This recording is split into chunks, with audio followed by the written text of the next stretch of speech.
Assalamualaikum sahabat, bertemu kembali dengan saya. Hari ini kita membahas sesi keempat tentang hal-hal yang berkaitan dengan menopause. Silahkan klik di sesi sebelumnya, karena hari ini kita hanya membahas perlukah terapi hormon pada orang yang menopause.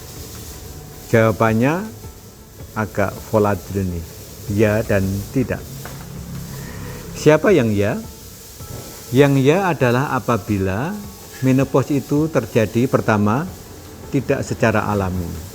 Misalnya pada usia 40 tahun ada penyakit di indung telurnya, ada kista ovarium misalnya. Karena satu lain hal, ovariumnya harus diangkat, mungkin termasuk rahimnya, sehingga terjadi menopause dini. Menopause sering terjadi pada usia sekitar 50-an. Sehingga kalau usia 40 tahun misalnya operasi, nggak punya lagi sumber hormon karena ovariumnya diangkat, maka tentunya harus diperlukan tambahan hormon. Namanya HRT, Hormone Replacement Therapy. Nanti akan kita bahas pada sesi selanjutnya bagaimana memberikan atau menggunakan hormon replacement terapi yang aman. Yang kedua yang perlu diberikan hormon pada masa pasca menopause adalah sebenarnya pada menopause yang alami, misalnya usia 51 tahun contohnya, tapi timbul keluhan. Keluhannya seperti apa?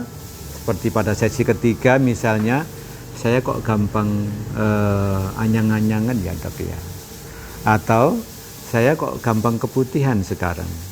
Kita pahami bahwa lapisan dinding vagina, dinding serviks, dinding uretra itu ada 4 lapis, tapi karena tidak adanya hormon estrogen, maka lapisan terluarnya tidak terbentuk. Sehingga gampang iritasi, gampang terinfeksi, gampang terjadi infeksi saluran kencing, dan sebagainya. Sehingga pada keluhan seperti ini perlu diberikan hormon.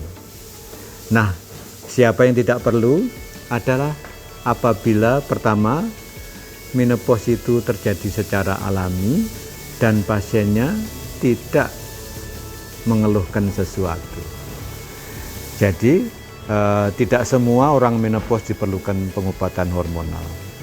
Jadi malah sebagian besar mungkin tidak perlu. Gitu. Jadi kalau menopause itu terjadi secara alami, bertahap dan sebagainya, dan wanita itu punya aktivitas fisik yang bagus, gizinya baik, kehidupan sosialnya baik, bahagia dan sebagainya, mungkin tidak ada gejala, sehingga tidak perlu diberikan obat hormon.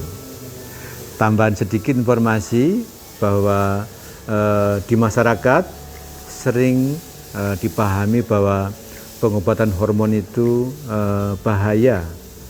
Jawabannya ya, bila diberikan tidak tepat, terutama yang bila tidak diberikan secara tepat dan bisa memicu masalah lain, misalnya tumor atau kanker tempat lain, adalah pemberian hormon estrogen. Tapi apabila diberikan secara baik, justru membawa kebaikan. Jadi demikian info sehat hari ini. Take care, stay healthy, see you tomorrow. Mari dukung channel ini dengan memberikan like, share, comment, and subscribe.